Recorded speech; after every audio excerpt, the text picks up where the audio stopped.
15 August తర్వాతే cabinet విస్తరణ, PCC chief నియామకం సైతం, deputy speaker, assembly chief whip పదవులు కూడా అప్పుడే, నామినేటెడ్ పోస్టులు, రాహుల్ టూర్ కూడా, గవర్నర్ కోటా ఎమ్మెల్సీల భర్తీ ఆగస్టు నెలలోనే, శ్రావణ మాసంలోనే అన్నీ కంప్లీట్ చేసేలా కాంగ్రెస్ ప్లాన్.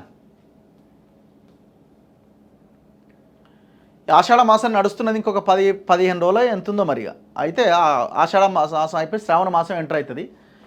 అప్పుడు క్యాబినెట్ విస్తరణ, 12 మంది మంత్రులు ఉన్నారు, మొత్తం 18 ఉండాలి, ఇంకొక 6 మంత్రులు తీసుకోవాల్సి ఉన్నది క్యాబినెట్లోకి.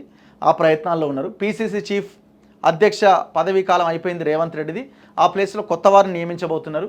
అదెవరు అన్నది తెలవాలి. డిప్యూటీ స్పీకర్ని నియమించాలి. అసెంబ్లీలో ప్రభుత్వం తరపున చీఫ్ విప్ పదవి కూడా ఎవరికి ఇవ్వాలన్నది ఆలోచించబోతున్నారట. ఆయన ఇంకొక 17-18 నామినేటెడ్ పోస్టులు పెండింగ్లో ఉన్నాయి, అవి ఎవరికి ఇవ్వాలి. ఇక రాహుల్ టూర్ ఎప్పుడు, ఇదంతా కూడా రాబోయే శ్రావణ మాసంలోనే జరగబోతున్నది.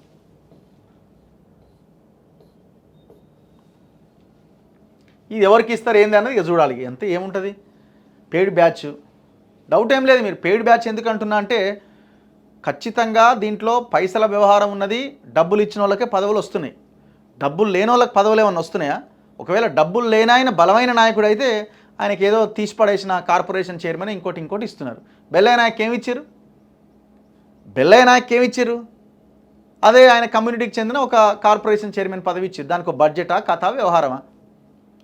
ఆయన ఏం కావాలా? ఆయన ఒక ఎమ్మెల్యే, ఒక ఎంపీ కావాల్సిన వ్యక్తిని తీసుకుపోయి ఆడబడేసారు. ఇప్పుడు ఈ ఎమ్మెల్సీలు కూడా ఏమి ఆశలు పెట్టుకోకుర్రి. ఇప్పుడు బీఆర్ఎస్ నుంచి అంతా జంప్ అవుతారు కదా ఎమ్మెల్సీలు అంతా. వాళ్ళు ఏమడుగుతారంటే, సార్ మా పదవీ కాలం పొడిగించండి, ఇంకొక పీరియడ్ మాకు అవకాశం లేదు అంటే వాళ్ళలోనే ఒక్కొక్కరిని ఇది చేసే అవకాశం ఉంది తప్ప కాంగ్రెస్లో పనిచేసిన వాళ్ళకి ఈ పదవులు రావు, మర్చిపోరు.